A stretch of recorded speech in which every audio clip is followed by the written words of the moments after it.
Today we're talking about the new X-Men film, New Mutants, so let's get started.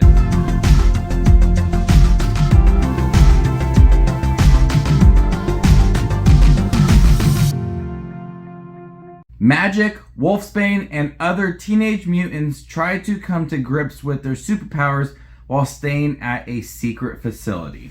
Hey, quick thanks for stopping by my channel. If you guys love movies just like I do, you guys are in the right spot. Make sure to hit that subscribe button down below and click that bell notification for more up and coming videos. New Mutants reminds me of the time when my local mall was opening up a Golden Corral. They had pushed the date back many times. People were highly anticipating the opening of Golden Corral buffet inside the mall.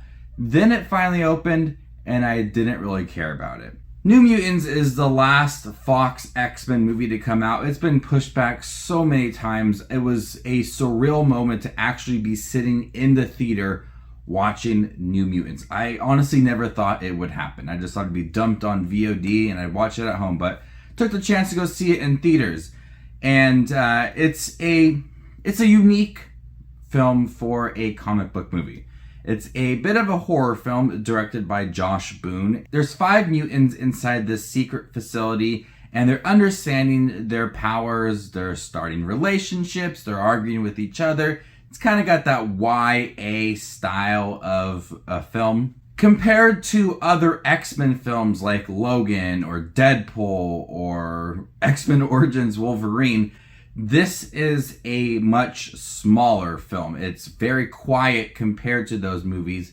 It's a little more personal than those films, where those films feature like a world-ending threat. This film just has a threat with inside this secret facility. They're all trying to come to sense of what is going on, and the director, Josh Boone, who also writes the film, uses fear as a common theme within the movie and tries to use fear to grow our characters.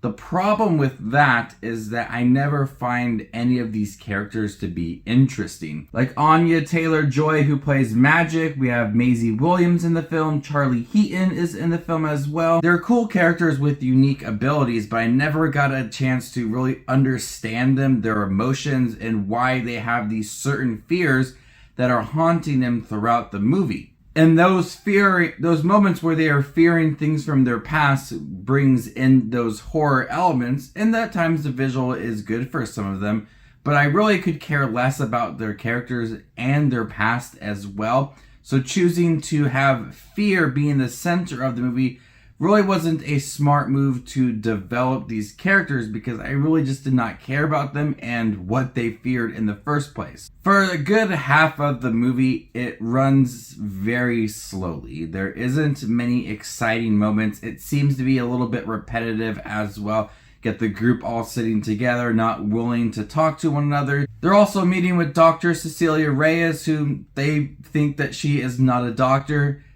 They have one-on-one meetings and they're talking about their powers. I just didn't find it to be really engaging. And then the second half of the movie, where we start to learn just a little more about their abilities, some of the brighter moments come out with what they can do, like Magik and her be able to transport. And even when the powers came out and we had certain reveals towards characters, I still really was not interested in it. New Mutants has such a potential to be a unique film with a strong story and an in-depth look at these characters who are just understanding their abilities for the first time. For it being the last Fox X-Men mutant film, it's very anticlimactic, and I understand that they had plans to release it a few years ago.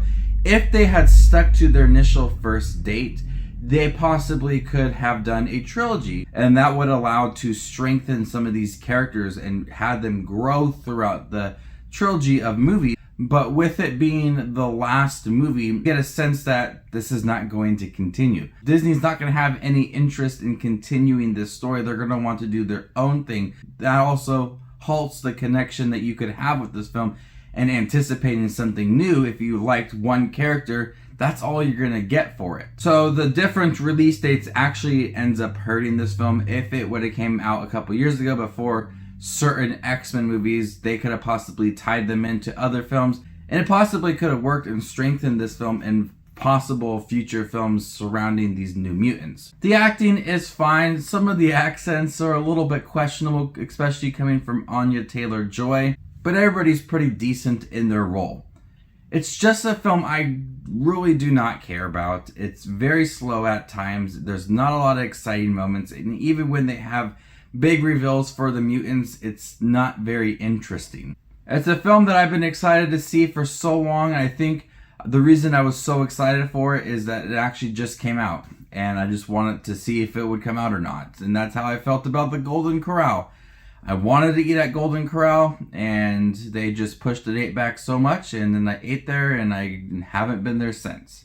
I probably will never watch the New Mutants again. It isn't the worst comic book movie ever. It's not the worst X-Men film, but it's certainly not groundbreaking either. I do applaud the unique take on this movie. A lot of comic book movies don't have a horror theme to it, and so they did approach it in a unique style, but it really didn't pay off in the end.